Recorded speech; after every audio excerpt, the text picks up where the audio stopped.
All right, guys, welcome back, Low Key GT.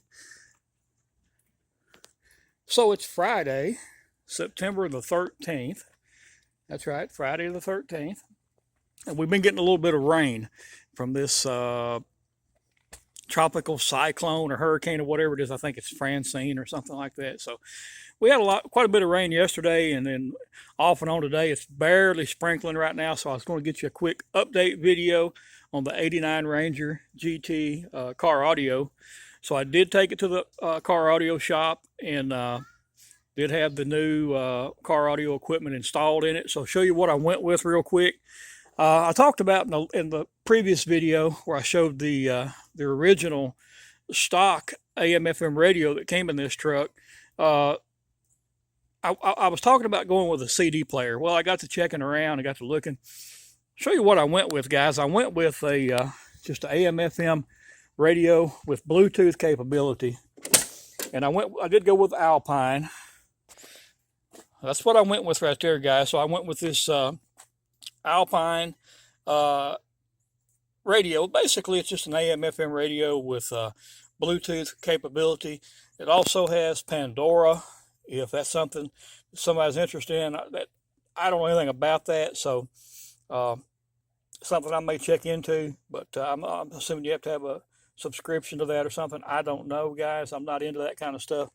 I grew up I was born in the mid '70s, so I kind of missed out on the 8-track deal. Now there were 8-track players and 8-tracks in some of the cars we had growing up, but when I got old enough to drive, coming up in the early '90s, we were well into cassette tapes by that time. So we had cassette players in our cars, and then we moved on to CD players. I remember when CD players first came out. If you hit a crack in the road or a bump in the road, the CD would skip. Of course, they got a lot better over the years, quality. And I had CDs. I still got a ton of CDs, and that's why I was saying I really wanted I was at first wanting to get a CD player put in here, but of course with today's technology, if you got a smartphone, which just about everybody does now, I say just about everybody. My parents still have old flip phones, and that's fine.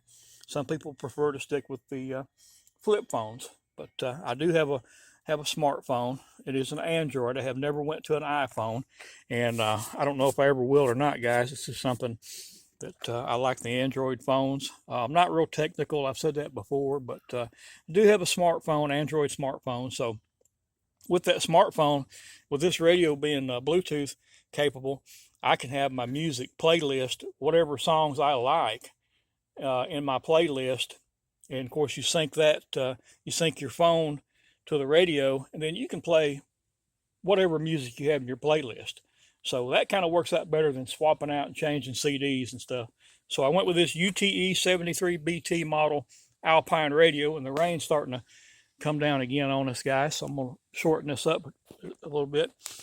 And I had them replace the stock speakers. Like I said, guys, it's got a speaker in each door, and then there's a speaker behind the seat. And they're all these little 5-inch speakers. So what I went with are these S2 S50, and they're 55 watt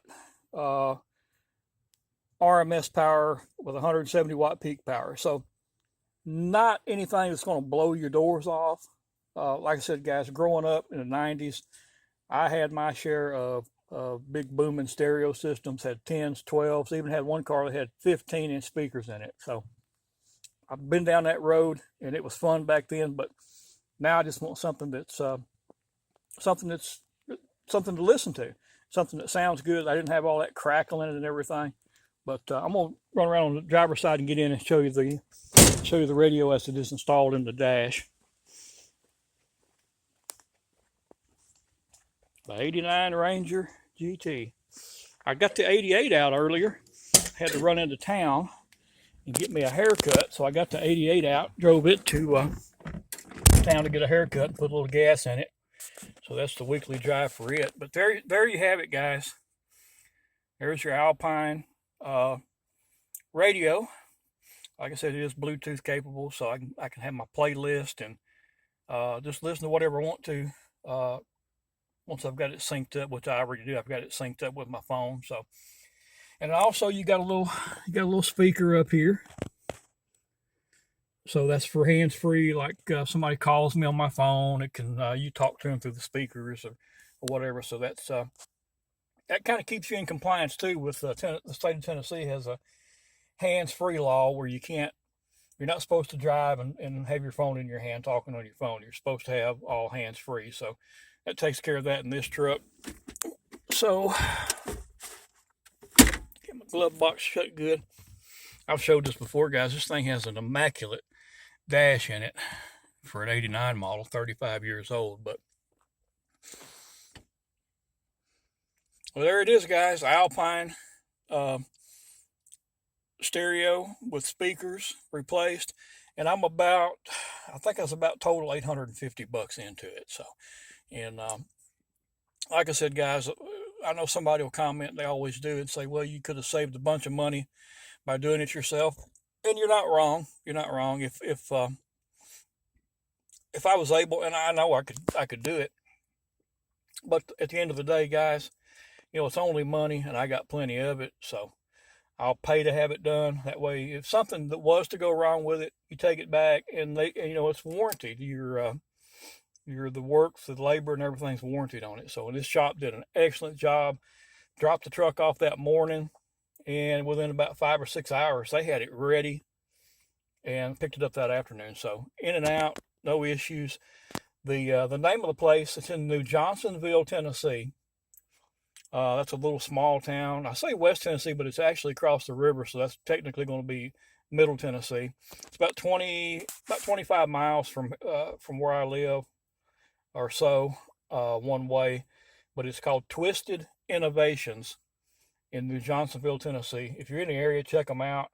Great to deal with, friendly, courteous, and nice, clean work. And they got me in and out quick. So. Well, there you have it, guys. Alpine car stereo system installed in the '89 Ranger GT.